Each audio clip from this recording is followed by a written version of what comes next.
Boating is a great pastime, especially here in Connecticut, and drinking on boats is legal. But as boating deaths related to drinking alcohol rise, state officials are taking notice and now trying to take action, hoping new efforts will see the death toll take a dive.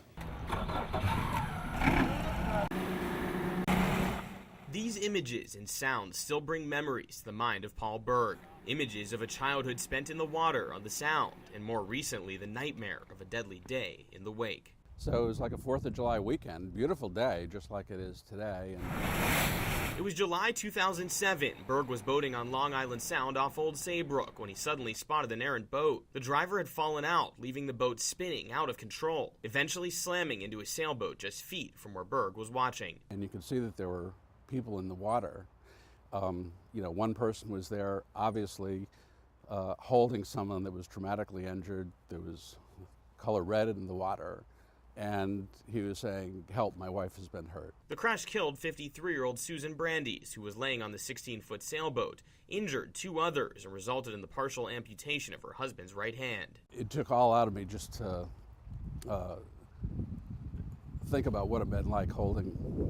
He thought his wife was hurt. There was no possibility that she could have been alive. The missing speedboat captain had a blood alcohol level of 0.17, more than twice the legal limit. He was charged with second-degree manslaughter and boating under the influence and is now serving 4 years behind bars. But Brandy's death was just one of 4 alcohol-related boating fatalities in 2007, part of a growing trend toward the end of the decade. According to Department of Energy and Environment records, there were 5 alcohol-related boating deaths from 2001 to 2005, but that number quadrupled over the next 5 years with a total of 22 deaths. The worst year, 2008, with 7 alcohol-related fatalities. A lot of times that's all it takes is that one instant. Hey, what are you looking for? Rich Persico knows the numbers aren't good. As a deep enforcement officer, he's charged with finding drunk boaters, but there's only so many officers on the water at a given time. And it all depends on how often we can get on the water. If we don't have the manpower, especially during the summer. Connecticut's rate of alcohol-related boating deaths from 1998 through 2010 far exceeded the national average, with 44% of all boating deaths related to alcohol. Nationally, that rate's just 16%. A lot of people think that boating is still one last great hurrah where you can go out and drink. Drinking and boating are still synonymous with each other. But Mark Chansky, captain of public relations boat Prudence, is part of the state's campaign to curb the problem. And it may be working. In 2011, there weren't any alcohol-related boating deaths, a first for Connecticut since 2003. I think it's all in education. Bud Greenbacker is a district commander for Connecticut's U.S. Power Squadron, a boating education resource that offers classes to earn your boating certificate. The problem isn't that you need tougher laws, as you need the enforcement, and that's virtually impossible to do.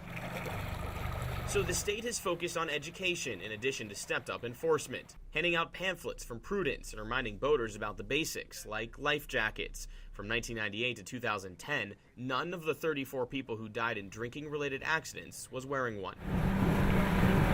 As a manager at Sea Tow, the AAA of the water, Eric DeSalt has towed his share of wrecked boats, many from crashes involving alcohol. We're out here a lot, and when you go out and you're drinking behind the wheel of a boat, you put other people in danger just like you do when you're in a car. The effects of alcohol are only amplified on a boat when considering factors like the heat, the wind, and the motion of the vessel.